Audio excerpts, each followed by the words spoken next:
Good morning dear student. তো আজকে আমরা যে জিনিসটা আলোচনা করব সেটা তোমরা অবশ্যই দেখতে পাচ্ছ, রেশিও অ্যান্ড প্রপোর্শন। ঠিক আছে, তোমাদের ওয়ার্কশপ ক্যালকুলেশনে রয়েছে ratio proportion. Okay, ratio and proportion. তো প্রথমে আমরা বুঝে নিই যে রেশিও ডেফিনেশন কি। ওকে, তো রেশিও সংজ্ঞা বা ডেফিনেশন আমরা বলবো, it is the comparison of relationship of two quantities, similar quantities. আবার বলছি, রেশিও কি বলেছে?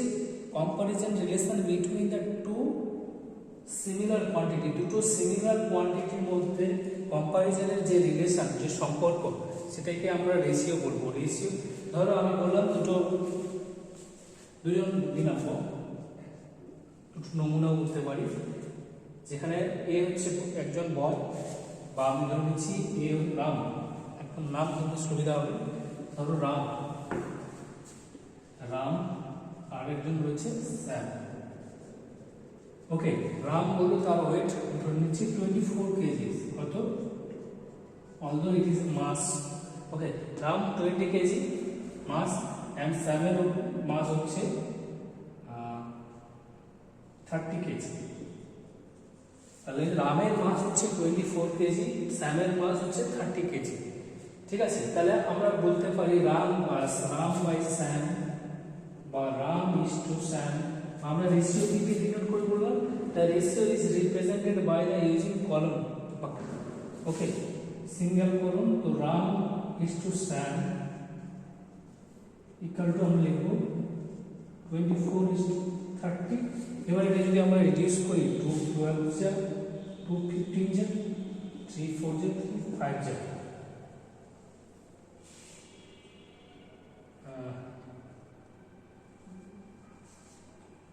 2 12 যা 2 15 3 4 যা 3 5 যা। ওকে, তো তাহলে রেশিও আমরা কত পেলাম? 4:5। ঠিক আছে, রেশিও আবার বলছি, রেশিও কি? It is the comparison of relationship of two similar. এই জিনিসটা একটু টু সিমিলার বলেছে। টু সিমিলার ব্যাপারটা কি জিনিস বলেছে?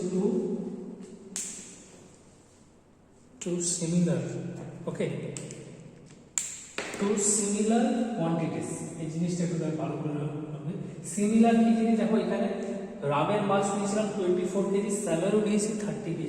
ধরো এরকম বলেছে রামের ওয়েট 24 কেজি, স্যামের এজ হচ্ছে 6 মান্থ, 6 ইয়ার, মান্থ হচ্ছে 6 ইয়ার। তাহলে আমরা 24:6 করতে পারবো না, কারণ কি রয়েছে এখানে? মাছটা রয়েছে কেজিতে, এখানে একটা অন্য কোয়ান্টিটি, সেটা রয়েছে অন্য কোয়ান্টিটি, সিমিলার কোয়ান্টিটি নয়, এটা রয়েছে কিসে রয়েছে? ইয়ার, বয়স দেওয়া রয়েছে। তাহলে আমরা করতে পারবো না। তাহলে আমরা কি করবো?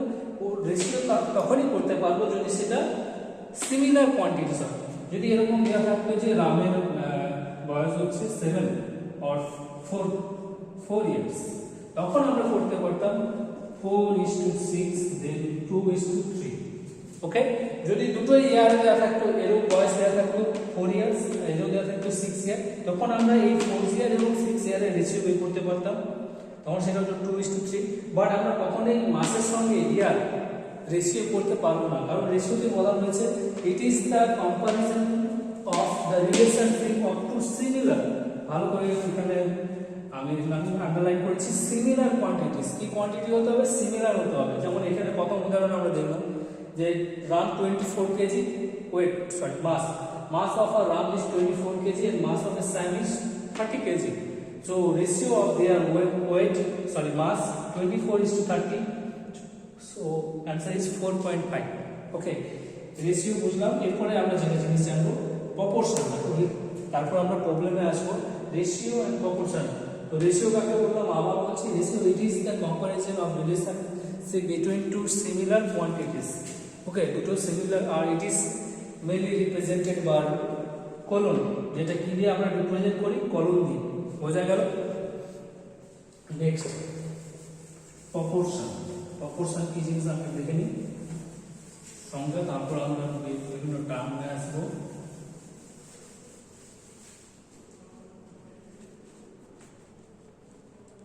So proportion, next is proportion. Proportion proportion কি বলেছে, প্রপোর্শন যদি সেই সম্পর্ক যেখানে কি করি আমরা ফার্স্ট ওয়ানকে যদি ইনক্রিজ করি, আমরা যদি ফার্স্ট ওয়ান যে ইনক্রিজ করি তাহলে কি হবে, দ্বিতীয়টা যদি কমে, মানে একটা যদি বাড়ে আরটা যদি কমায়, তখন সেটাকে আমরা কি বলবো, প্রপোর্শনাল বলতে পারি। বা আমরা বলতে পারি if the in a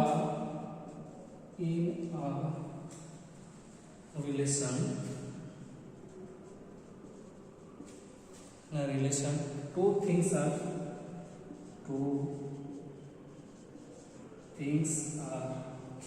proportional, PROPORTIONL in a relation যদি কোনো একটা সম্পর্কে two things are proportional, যদি proportional থাকে, if one is changed, if one of them is changed, যদি তাদের মধ্যে একটাকে আমরা চেঞ্জ করি, if one of change then another leads to, then other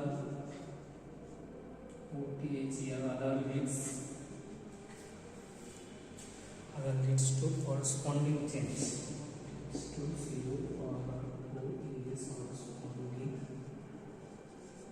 corresponding change।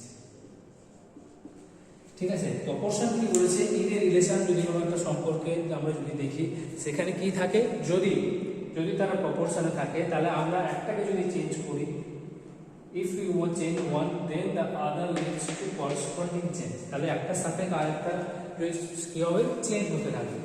ঠিক আছে, এটা মেইনলি আবার বড় রকমের হয়, মেইনলি এটা টু টাইপের, তোমরা জানো অনেকে, ডিরেক্ট প্রপোর্শনাল আর একটা হচ্ছে indirect proportional. So one is direct proportional and another is indirect proportional। তো প্রপোর্শনাল কি বলেছে, ধরো কোনো একটা রিলেশনশিপে যেখানে তাহলে কিসে রয়েছে, প্রপোর্শনে রয়েছে, তাদের মধ্যে একটাকে যদি আমরা চেঞ্জ করি তাহলে অপরটাও কি হবে, করসপন্ডিং চেঞ্জ হবে। ঠিক আছে, ধরো আমরা যদি দেখা যায় যদি ডাইরেক্ট থাকে, এর আবার টাইপ অফ প্রপোর্শনালিটি থাকে, একটা থাকে ডিরেক্ট প্রপোর্শনাল, একটা ইনডাইরেক্ট বা ইনডাইরেক্ট প্রপোর্শনাল। ওকে, তো ডাইরেক্ট প্রপোর্শনাল মানে কি, ধরো আমরা ধরে নিচ্ছি একটা পেনের দাম 5 টাকা, একটা পেনের দাম 5 টাকা, দুটো পেনের দাম কত হবে, করসপন্ডিং ভ্যালু ইনক্রিজ করবে, কত হবে সেটা 10 টাকা, তাই তো। এবার দেখো ইনডাইরেক্ট, সেটা ইনভার্সলি, ধরো আমরা কোনো একটা কাজ করছি, কোনো একটা কাজ দুদিনে করতে, যদি ধরো 10 জন মিলে সেই কোনো একটা কাজ 5 দিনে করতো। ধরো কোনো একটা আমরা যেটা বেসিক প্রবলেম থাকে, ধরো কোথাও একটা পুকুর খনন হচ্ছে, ঠিক আছে, সেখানে 10 জন লেবার কতদিনে সেই কাজটা কমপ্লিট করতে পারে, 5 দিন। এবার যদি সেখানে আমি লেবার সংখ্যা বাড়িয়ে দিই কি হবে, তখন কিন্তু আমাকে ডেজ বেশি দিন লাগাতে হবে, তাই না, ডেজ এখানে কি লাগাতে হবে, 5 × 10, কারণ একজন যখন কাজ করবে তাহলে সেখানে বেশি দিন সময় লাগবে, তখন এটাকে বলবো ইনডাইরেক্ট। আর ডিরেক্ট যে প্রপোর্শনাল, সেখানে কি হয়, একদম আমরা সিম্পল উদাহরণ দিলাম, একটা পেনের দাম যদি 5 টাকা, তাহলে দুটো পেনের দাম কত হবে, দুটো পেনের দাম অবভিয়াসলি, একটা পেনের দাম যদি দুটো হয় তাহলে আরেকটা দাম হবে কি 10 টাকা হবে। এবার আমরা চলে যাবো কিছু প্রবলেম করবো, ঠিক আছে, চলো এর মধ্যে এবার আমরা চলে যাবো, আমরা প্রথমে থিওরি দেখে নিলাম, এরপর আমরা চলে যাবো প্রবলেমে। সো আমাদের ফার্স্ট প্রবলেম যেটা রয়েছে, আমরা প্রপোর্শনাল নেব এবং সেই সঙ্গে কিছু টার্ম তোমাদের নতুন রিলেশন তোমাদের বলবো, একটু মনে রাখবেন। ধরো এখন একটা প্রবলেম রয়েছে, find the value of X. First problem রয়েছে find the value of x.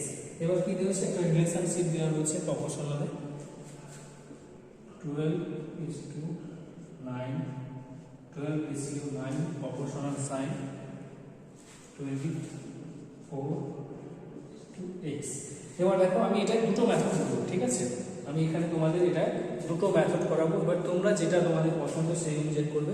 তার আগে বলে দিই, এখানে এটাকে বলা হয় ফার্স্ট টার্ম হবে, ফার্স্ট টার্ম, এটা second term, third term, fourth term.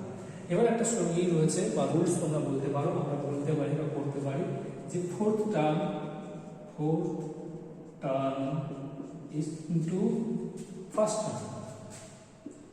First term always equal to second term into third term. ওকে, এটা একটা বেস ফর্মুলা বলতে পারি, যেখানে কি থাকবে এরকম যদি কোনো প্রবলেম থাকে এই ফর্মুলাটা সাহায্যে আমরা যে কোনো প্রবলেম করতে পারবো। সো বেস ফর্মুলা কি ফোর্থ টার্ম, এই fourth term into first term বা first term into fourth term equal to second term into third term. এবার কি থাকবে এরকম কোনো প্রবলেম দেওয়া থাকবে, এখন দেখো কোন টার্ম বের করতে আমাদের ফোর্থ টার্ম। ওকে, তাহলে ফোর্থ টার্ম সমান আমরা কি লিখতে পারি, ফোর্থ টার্ম সমান আমরা লিখতে পারি second term into third term, second into third by 1। তাহলে আমরা সেইভাবে করবো, এই প্রবলেমটার ফর্মুলার সাহায্যে আমরা করতে পারি। দেখো তাহলে fourth term into first term, so fourth term আর first term into fourth term 12 into x equal to কি হবে second term into third term, second term 9 into third term 24, so we can write x equal to 9 into 24 by 2, so x equal to 12. Okay, 12 to 9 to 18, so x এর value কত, x এর value 18। বোঝা গেল? এবার ধরো আমার যদি আমরা দেখতে চাই বা ক্রস চেক করতেই পারি যে এটা হোল্ড করছে কিনা, মানে first term into fourth term যে মাল্টিপ্লিকেশন করে যেটা আসছে সেটা second term into third term করে আসছে কিনা। তাহলে ফোর্থ টার্ম আমাদের কি হচ্ছে, বা ফার্স্ট টার্ম ফোর্থ টার্ম কত 18 ইনটু ফার্স্ট টার্ম কত আমাদের 12 ইকুয়াল টু কত second term into third term, second term কত 9 ইনটু 24। তাহলে আমরা যদি এখানে মাল্টিপ্লাই করি আমরা কত পাবো 9 4 6। ওকে, 9 2 18, 19 to 18, 9 2 18, 19 20 21 216। আমরা এখানে দেব 12 8 96, 9 12 1 12 plus 9, 12 plus 9 equal to 21। So দেখো 2216 equal to 216, তার মানে আমরা যেটা প্রবলেমটা করেছি এটা হোল্ড করছে, বা আমরা যে ফর্মুলাটা জেনেছি এটা ঠিক আছে। ঠিক আছে, এটা তো মেথড 1, আমরা এটা মেথড 1 এর সলিউশন করলাম, যেখানে আমরা কি ফর্মুলা লাগালাম, এই ফর্মুলা যে fourth term into first term বা first term into fourth term equal to second term into third term. এবার ধরো যদি এখানে x না থাকে, এখানে x দেওয়া থাকে, এখানে কোনো অন্য নাম্বার থাকে, তখন এটা থার্ড টার্ম। তাহলে আমরা থার্ড টার্ম সমান কি বলতে পারবো, first term into fourth term by second term, তাই তো? আমরা এই ফর্মুলা থেকে আরো 4টা ফর্মুলা বের করতে পারবো, যেটা আমাকে বলবে আমরা সেটা অনুযায়ী ধরো কোনো প্রবলেম ফার্স্ট টার্ম বের করতে পারবো, তাহলে ফার্স্ট টার্ম আমরা সমান বলতে পারবো second term into third term by fourth term. এটার সঙ্গে মাল্টিপ্লিকেশন আছে, তখন এটা তাহলে এদিকে যখন যাবে সাইড চেঞ্জ করবে ডিভিশন হয়ে যাবে, বা কোথাও সেকেন্ড টার্ম চাইলো আমাকে সেকেন্ড টার্ম ফাইন্ড করতে হলো, তাহলে আমি তখন সেকেন্ড টার্ম ইকুয়াল টু লিখবো fourth term into first term division third term. বোঝা গেল? এবার দেখো আমরা যে মেথড 1 এটা মেথড 1, এরপর মেথড 2, মেথড 2 আমরা কেমন ভাবে করতে পারি দেখো। মেথড 2, আচ্ছা রেশিও মানে আমরা ডিভিশন করব, তাহলে এটা লিখতে হবে 12 by 9 option equal 24 by x। Okay, এবার দেখো আমরা কি করি, এবার কি করব ক্রস মাল্টিপ্লিকেশন। ক্রস মাল্টিপ্লিকেশন মানে 12 এর সঙ্গে x মাল্টিপ্লাই 24 এর সঙ্গে 9 মাল্টিপ্লাই, সো আমরা পাবো 12x equal to 24 is 9. Okay, so here we get x equal to 24 into 9 by 12, so 12 to the 24 or x equal to 18. Okay, দেখো আমার দুটো দিক কি বেরোলো, একই রেজাল্ট বেরোলো। এবার তোমাদের যেটা ভালো লাগবে তোমরা সেই পদ্ধতি করবে। তাহলে মেথড 1 আমরা বেস ফর্মুলা থেকে করলাম, আর মেথড 2 আমরা 12 by 9 first term by second term equal to third term by fourth term, এরপর আমরা কি করলাম সিম্পলি ক্রস মাল্টিপ্লিকেশন করলাম, আমরা রেজাল্ট পেয়ে গেলাম। ঠিক আছে, এরপরে নেক্সট আমরা এই প্রবলেমটা আমরা যে এই পদ্ধতি করলাম, এই পদ্ধতি আরেকটা প্রবলেম তোমরা করতে পারো বা করবে তোমরা। এরপর যে প্রবলেম থাকে, ঠিক আছে, মেনলি এরকম প্রবলেম অনেক জায়গায় থাকে, চলো আমরা এটা বের করি। তোমরা দেখেছো এরকম প্রবলেম, এখানে a b b দেওয়া থাকে, b c দেওয়া থাকে, দেন কি বলে a b c ফাইনাল করতে, তাই তো? আমরা সেই রকম একটা প্রবলেম করব। প্রবলেমে কি বলে দেওয়া আছে, a b equal to কত 6:7, 6:7, okay, and B is to C, B is to C equal to 4 is to 5. So আমরা এটাকে যদি 1 নম্বর ইকুয়েশন দিই, এটাকে 2 নম্বর ইকুয়েশন দিলাম। তো আমরা 1 নম্বর ইকুয়েশন থেকে কি লিখতে পারি? ফ্রম ইকুয়েশন 1 ফ্রম, ঠিক আছে, ইকুয়েশনটা শর্ট ফর্মে e q whole to the power n। Equation 1 we get, আমরা কি পাবো? we get a by b লিখতে পারি ইকুয়াল টু 6/7। তাহলে a by b equal to b, a by b equal to 6:7। যেখানে এর মান আমরা ধরে নিতে পারি 6, b এর মান 7। ওকে, আবার একই রকম ভাবে সিমিলারলি আমরা কি লিখতে পারি? b by c equal to 4/5। এবার দেখো এখানে মেন দেখো b এর ভ্যালু কত? 4 হচ্ছে আর c এর ভ্যালু 5। ঠিক আছে, তো আমরা এখানে কি করব? b ভ্যালু যদি সমান করতে চাই, এখানে যদি আমরা 7 মাল্টিপ্লাই করব, এখানে 7, এখানে কত মাল্টিপ্লাই করব? 4 ইনটু 4। তাহলে আমরা পাচ্ছি 6 4 যে 24, 7 2 যে 28, 28/35। তাহলে দেখো এখানে দুটোতেই আমরা কি দেখছি? b এর ভ্যালু সমান করছি। তাহলে এবার আমরা যদি প্রবলেমে থাকে হয়তো কোথাও বলছে a is to b is to c find out করতে, তাহলে a is to b is to c কি হবে? 24 is to 28 is to 35, 24 is to 28 is to 35। এবার যদি এটাকে রিডিউস করা যায়, যদি আমরা ডিভাইড করতে পারি তাহলে রিডিউস করব, কিন্তু এখানে রিডিউস হবে না। তাহলে আমার অ্যানসার কি? 24 is to 28 is to 35। এবার ধরো কোথাও থাকে যদি a is to c, a is to c ভাবে কিভাবে বের করব? দেখো